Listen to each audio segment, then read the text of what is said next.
Nous sommes Lucas Castel. Et Mathilde Maoudot. Nous sommes deux photographes qui se sont rencontrés durant nos études au 75, une école de photographie spécialisée plutôt dans le documentaire à Bruxelles. À la centrale, nous pouvons voir jusqu'au 12 septembre le projet deuxième saison, un projet qu'on a travaillé avec Mathilde depuis septembre 2018, traitant de la potentielle réouverture d'une mine de tungstène en Ariège, qui a existé dans les années 80. Notre travail s'accentue autour de différents axes. D'abord un axe photographique parce qu'on est photographe de formation et aussi nous sommes expérimentés au son.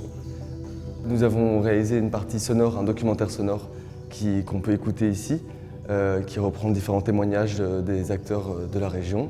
Et puis une édition qu'on a auto-éditée à 100 exemplaires, qui est visible et disponible.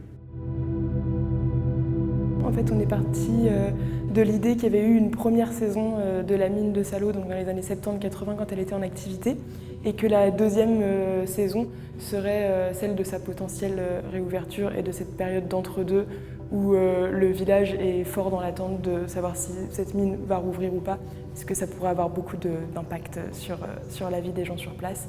Et il y a aussi une question de saisonnalité qui était importante pour nous. C'est un endroit à circuler dans la montagne. Et du coup, en fait, la saisonnalité, la temporalité a un impact fort sur déjà le paysage et sur la façon dont ont les gens de vivre là-bas sur place. Alors, ce que je trouve intéressant avec la problématique qu'on a traitée, c'est que ça part d'un problème à une échelle très très locale, celle d'un tout petit village en Ariège. Et c'est d'ailleurs quelque chose qui ne fait pas trop de bruit à l'échelle nationale. Et en fait, ce genre de problématique et de projet de réouverture d'industrie minière se trouve. Il y a beaucoup de projets comme ça en France et ailleurs dans le monde. Donc en fait, je trouve ça intéressant de partir d'une problématique très très locale pour se poser des questions sur comment est-ce qu'on produit ces minerais-là, d'où est-ce qu'ils viennent, est-ce que ce serait peut-être mieux de les produire chez nous, quel usage on en fait, est-ce que c'est vraiment nécessaire? C'est exactement ce que Mathilde dit, partir d'un microcosme pour pouvoir parler de manière plus globale de l'industrie minière en Europe ou mondialement.